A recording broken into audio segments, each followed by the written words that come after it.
नमस्ते बच्चों, मैं doctor Lata Agarwal, associate professor history, SPC government college Ajmer. आज हम class ME final group B medieval Indian history के paper 6th B society and culture of India 1200 to 1750, जिसका हम अभी प्रथम यूनिट का लास्ट टॉपिक पढ़ रहे हैं, स्ट्रक्चर ऑफ रूरल सोसाइटी का टॉपिक है status of women in the medieval India. मध्यकालीन भारत में महिलाओं की क्या स्थिति थी, उनका क्या स्तर था। हमारा इतिहास 3 भागों में इतिहासकारों ने उसे विभाजित किया है, प्राचीन, मध्यकाल और आधुनिक काल। प्राचीन काल के अंदर हम देखते हैं वैदिक काल के बारे में, या वैदिक काल वेदों से ही इस समाज की या इस काल की संरचना निर्धारित की गई। वेदों के अंदर हम यदि महिलाओं की स्थिति देखते हैं तो बहुत ही उन्नत और सम्मान की दृष्टि से उन्हें देखा जाता था। उन्हें सभी प्रकार के अधिकार प्राप्त थे। स्त्री पुरुष में किसी प्रकार की बायोलॉजिकली के अलावा ऐसी कोई सामाजिक विभिन्नता नहीं देखी गई। उन्हें हर उत्सव, यज्ञ आदि में सम्मिलित होने की पूर्ण स्वतंत्रता थी। उस युग की स्त्रियां भी विदुषी होती थीं। उनके मंत्र अब तक हमें वैदिक संहिताओं में भी उपलब्ध होते हैं। हमारे पास उदाहरण हैं लोपामुद्रा, गार्गी, घोषा इत्यादि अन्य कई उदाहरण हैं। लेकिन समय के साथ साथ इनकी स्थिति में परिवर्तन होते गए। बोधकाल से उनकी दशा का पतन प्रारंभ हो गया और उनमें स्वतंत्रता में कमी आती दृष्टिगत हुई। कन्या के रूप में माता पिता, पत्नी के रूप में अपने पति और विधवा के रूप में अपने पुत्र के नेतृत्व में वह साथ रही। इस्लाम के आगमन से भारतीय समाज में काफ़ी परिवर्तन आया और यह परिवर्तन स्त्रियों की स्थिति को देखते हुए बहुत ही अर्थात इसकी बहुत ही दुष्परिणाम निकले, जैसे बहुविवाह शासक वर्ग में, सामंत वर्ग में, जागीरदार वर्ग में या उच्च वर्ग में व्याप्त होने लगा। हिंदुओं में मुसलमानों के आने से पूर्व भी प्रचलित थी, पर इतने बड़े पैमाने पर नहीं थी।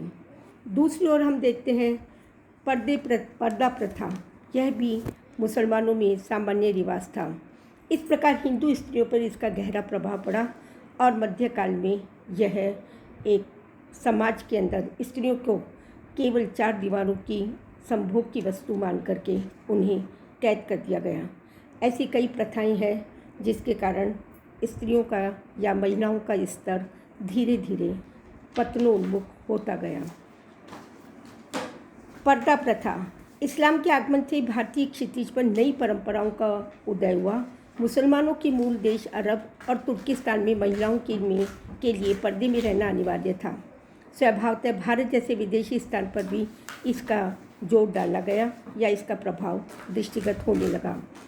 अकबर जैसे उदार बादशाह ने भी बड़े बड़े आदेश जारी किए थे, जिसके अनुसार यदि कोई युवती गलियों या बाज़ारों में बगैर घूंघट के दिखाई दी या जानबूझकर उसने पर्दे को तोड़ने की कोशिश की तो उसे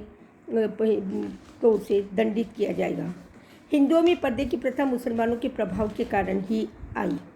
हिंदुओं ने अपनी नारी जाति को सुरक्षा तथा उसकी मर्यादा की रक्षा के लिए पर्दा प्रथा को अपनाना प्रारंभ किया। शासक वर्ग का अनुकरण भी प्रधान कारण बन गया और यह प्रचलन समाज में धीरे धीरे बढ़ने लगा। दोनों समुदाय के परिवारों में औरतों को अलग रखने की प्रवृत्ति की प्रतिष्ठा की बात समझी जाने लगी। अमीर और शाही घरानों में पुरुष और औरत के बीच संदेशवाहक का काम करने के लिए बड़ी संख्या में हिंजड़े रखे जाने लगे थे। पर्दा प्रथा के चलते औरत के इलाज के लिए भी कोई मर्द चिकित्सक को शाही या अमीर के जनाने में प्रवेश नहीं मिलता था। मुसलमान समाज में इतनी कठोर थी कि कोई मुसलमान अपनी उपस्थिति के अतिरिक्त अपने रिश्तेदार से भी स्त्री को बात करने की आज्ञा नहीं देता था। इसी प्रकार बेटी का जन्म, अवांछनीय बेटियां, परिवार में बेटी पैदा होना अशुभ समझा जाता था। कर्नल टॉड के अनुसार राजपूत कहते थे कि बेटी के जन्म का दिन मेरे लिए अभिशाप का जन्म दिन होता है। परिवार में लड़की का लड़कों के समान आदर नहीं किया जाता था। शाही घरानों में स्पष्ट रूप से देखा जा सकता है। दुर्भाग्यवश यदि किसी स्त्री के लगातार बेटियां हो जाती हैं तो बहुधा वह पुरुष उसे तलाक दे देता है। शाही परिवार में लड़की के जन्म पर केवल हरम में ही बेगम खुश मानी जाती थी, जबकि पुत्र जन्म पर होने वाले समारोह में संपूर्ण समाज दरबार को सम्मिलित किया जाता था। फिर भी संयोगवश कन्यावध जैसी घृणित प्रथा केवल राजपूतों में ही एक पिछड़े वर्ग तक सीमित थी। तीसरी प्रथा, बाल विवाह। मुस्लिम समाज की या मुस्लिम प्रशासनिक स्थिति में राजनीतिक परिस्थितियां में ऐसे रिवाज प्रचलित हो गए जिनके अनुसार जन्म के बाद 6 से 8 वर्ष से अधिक समय तक लड़कियों का अपने माता पिता के घर रहना वर्जित माना जाने लगा।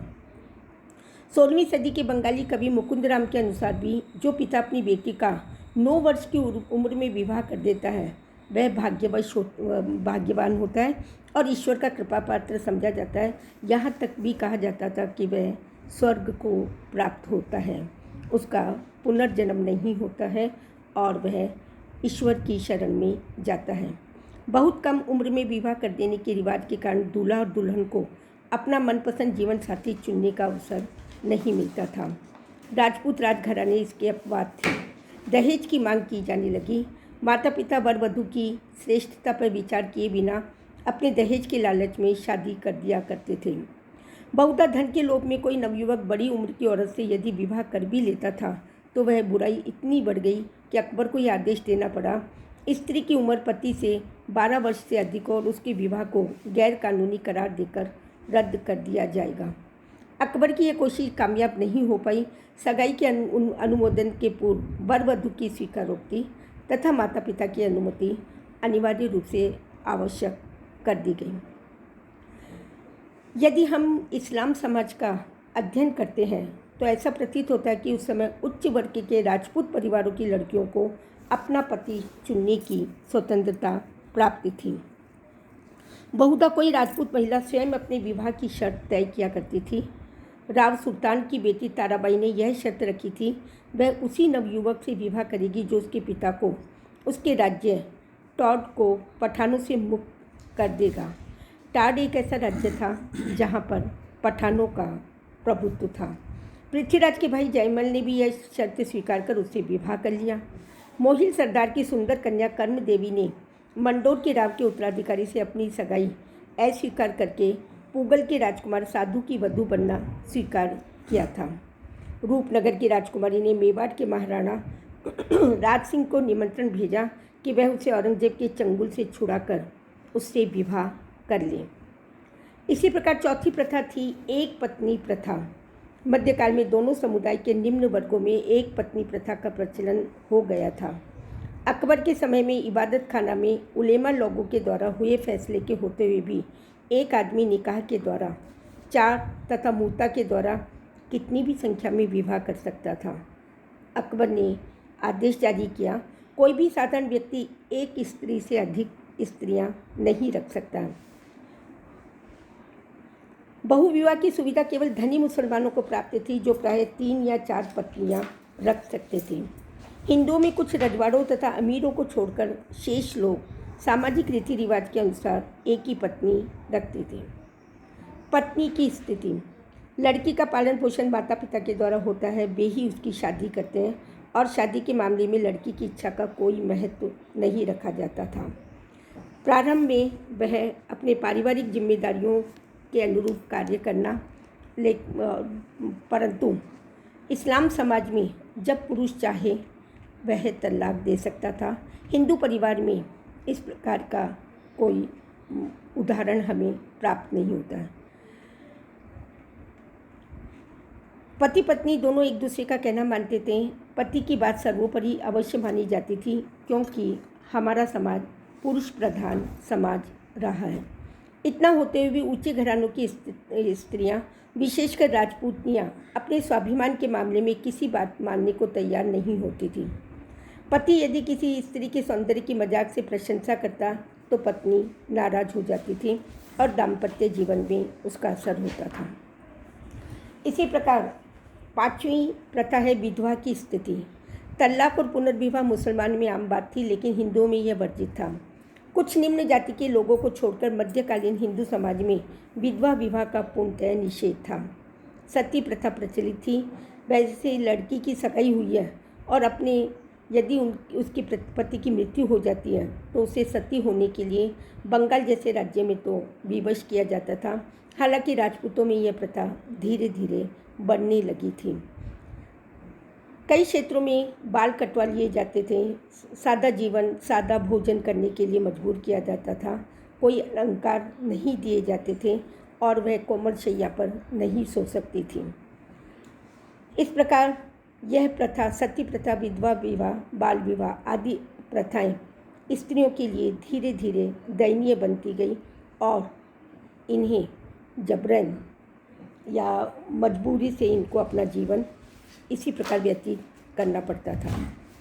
माता की स्थिति। पत्नी तथा विधवा के रूप में नारी की जो भी स्थिति रही हो, किंतु माता के रूप में उसका स्थान सम्मानजनक था।